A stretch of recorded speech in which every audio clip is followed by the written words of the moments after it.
C'est Pascal Gagné, j'enseigne en secondaire 1 en mathématiques, puis également au profil informatique.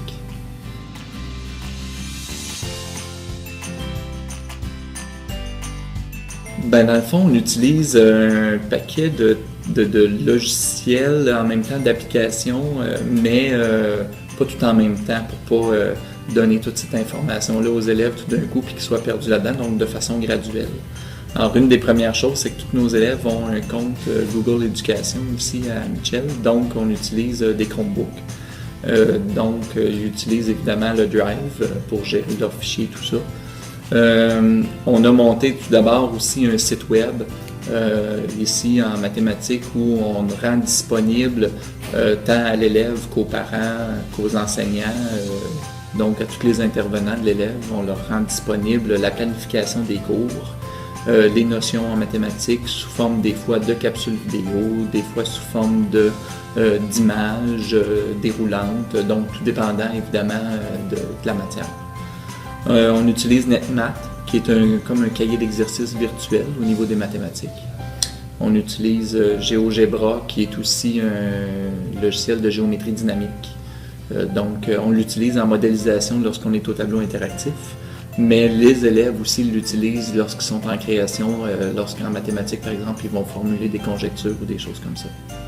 Donc, ça fait pas mal le tour de ce qu'on utilise là, dans un premier temps en secondaire 1. On fait la moitié, le 3/4 du secondaire 1 avec ces outils-là, évidemment pour pas mettre une dizaine d'outils différents. Là.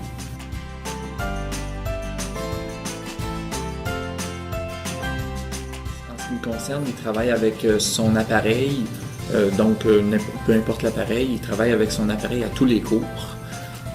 Pendant environ, sur des cours de 75 minutes, il va travailler peut-être avec 40-45 minutes, des fois la période au complet.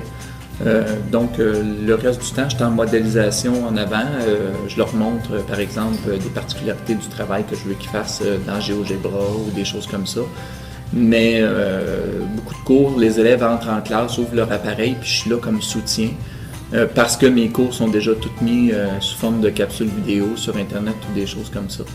Alors, c'est la fréquence d'utilisation, là, c'est à tous les cours, plus de la moitié du cours tout le temps.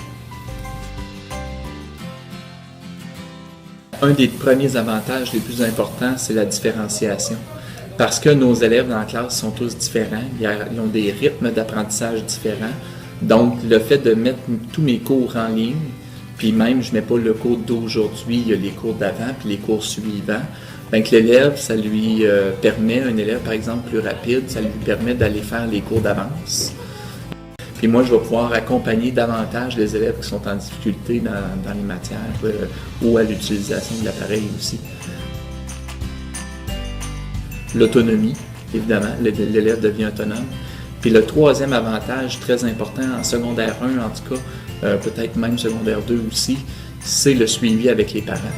Alors, les parents sont au courant de ce qu'on fait à tous les cours, c'est détaillé, ils ont accès aux notes de cours, aux vidéos, parce que c'est sur un site web qui ne demande pas d'accès de mots de passe et tout ça. Alors, les parents peuvent suivre l'évolution de leur enfant aussi.